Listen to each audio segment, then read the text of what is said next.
Hi viewers, అందరికీ నమస్కారం.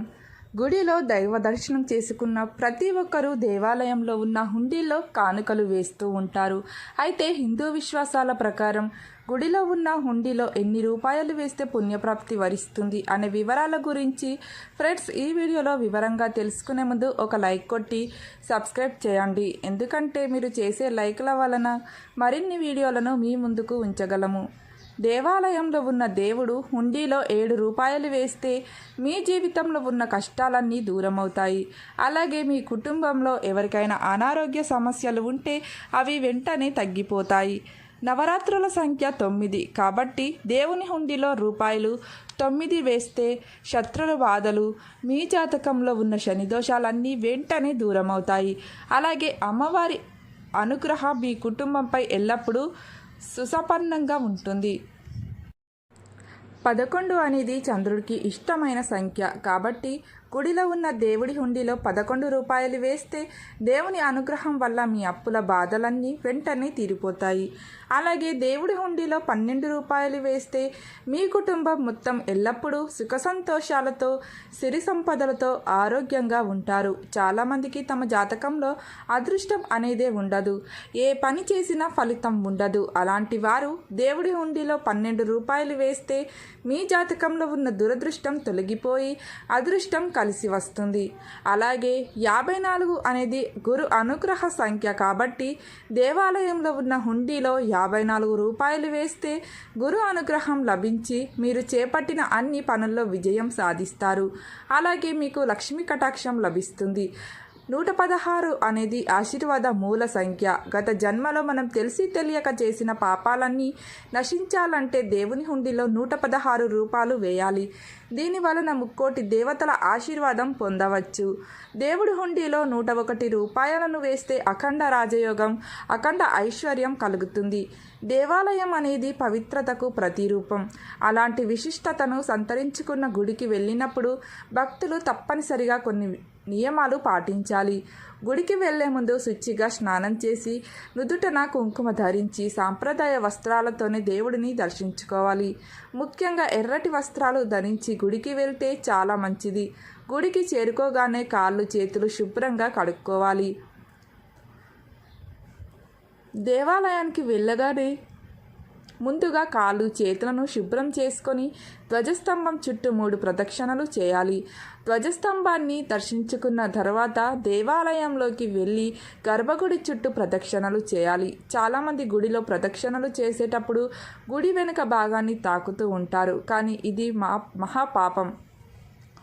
గుడి వెనుక భాగంలో రాక్షసులు ఉంటారు కాబట్టి ప్రదక్షిణలు చేసే సమయంలో గుడి వెనుక భాగాన్ని మాత్రం ముట్టకూడదు. చాలామంది అర్చన చేయించుకునేటప్పుడు గోత్రం పేరు మాత్రమే చెప్తారు, కానీ అర్చన చేయించుకునేవారు గోత్రం పేరు, ఇంటి పేరు, ఇంటి పెద్ద నక్షత్రం పేరు ఖచ్చితంగా చెప్పాలి. అప్పుడే మీరు చేసే అర్చనకు పుణ్య ఫలితం తగ్గుతుంది. దేవాలయంలో దర్శనం అయ్యాక తప్పకుండా తీర్థం, శతగోపనం తప్పక తీసుకోవాలి. శతగోపనం పైన విష్ణు పాదాలు ఉంటాయి. తీర్థము తీసుకోనప్పుడు 3 సార్లు విడివిడిగా పుచ్చుకొనవలెను. వెంటనే 3 సార్లు తీసుకోకూడదు. తీర్థం తీసుకోవడం వలన చెయ్యి ఎంగిలవుతుంది. ఎంగిలి చేతిని తలపై రాసుకోకూడదు. తీర్థం తీసుకొని చేతితో నీటితో శుభ్రం చేసుకోవాలి. ఆలయం నుండి ఇంటికి వచ్చి వెంటనే కాళ్ళు కడగకూడదు. కాసేపు ఇంట్లోకి వచ్చి కూర్చున్నాక మళ్ళీ బయటకు వెళ్ళి కాళ్ళను కడుక్కోవాలి. గుడిలోకి వెళ్ళిన భక్తులు తమకు తోచినంత కానుకలు వేయవచ్చు. శాస్త్రాల ప్రకారం దేవుని హుండీలో కానుకలు వేయకపోయినా పర్లేదు, కానుకలు వేస్తేనే దేవుడు కోరికలు తీరుస్తాడు అనేది ఏమీ లేదు. ఒకప్పుడు దేవాలయాల్లో హుండీలే ఉండేవి కావు, కానీ ఇప్పుడు పరిస్థితి మారిపోయింది. రాజకీయ నాయకులు దేవాలయాలను కమర్షియల్ చేసేశారు. హిందూ ధర్మంలో ఎక్కడ కూడా దేవాలయాలకు వెళ్ళిన వారు కానుకలు సమర్పించాలని నియమం లేదు. మీరు హుండీలో వేసిన డబ్బు ఇతరుల సాయంకు వినియోగిస్తే అది పుణ్యంగా మారి కానుకలు వేసిన వారికి మంచి జరుగుతుంది. అందుకే ప్రతి ఒక్కరూ తమకు తోచినంతలో దేవుని హుండీలో కానుకగా వేస్తే మంచిది. ఇప్పుడు మనం ఏ రోజు ఏ దేవుని మంత్రం జపిస్తే మీకు మీ కుటుంబానికి మంచి జరుగుతుందో ఇప్పుడు తెలుసుకుందాం. సూర్యుడికి ఎంతో ప్రీతికరమైన రోజు.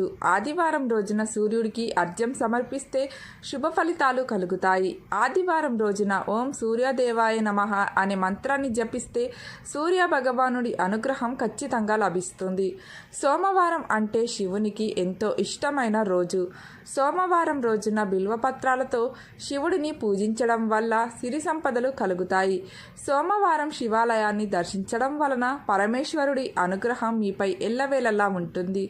సోమవారం నాడు ఓం నమః శివాయ అనే మంత్రాన్ని 108 సార్లు జపిస్తే శివుని అనుగ్రహం లభిస్తుంది.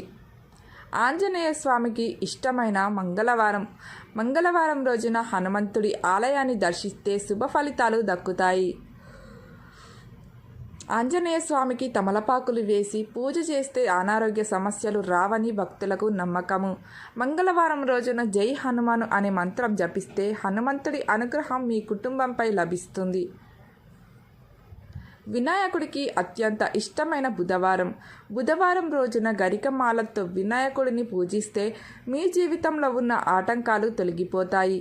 బుధవారం నాడు ఓం గం గణపతియే నమః అనే మంత్రాన్ని జపిస్తే విఘ్నేశ్వరుని అనుగ్రహం లభిస్తుంది.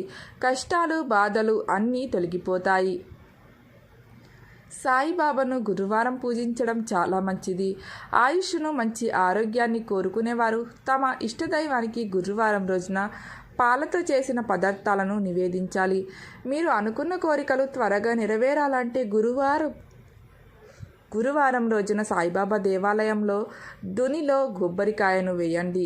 గురువారం రోజున ఓం సాయి, శ్రీ సాయి, జయ జయ సాయి అనే మంత్రాన్ని జపిస్తే బాబా అనుగ్రహం మీ కుటుంబంపై ఎల్లవేళలా ఉంటుంది. శుక్రవారం రోజున లక్ష్మీదేవిని ఆరాధిస్తే చాలా మంచిది. శుక్రవారం నాడు తులసి కోట ముందు దీపం వెలిగించి 3 ప్రదక్షిణలు చేస్తే మీ కోరికలు తప్పకుండా నెరవేరుతాయి.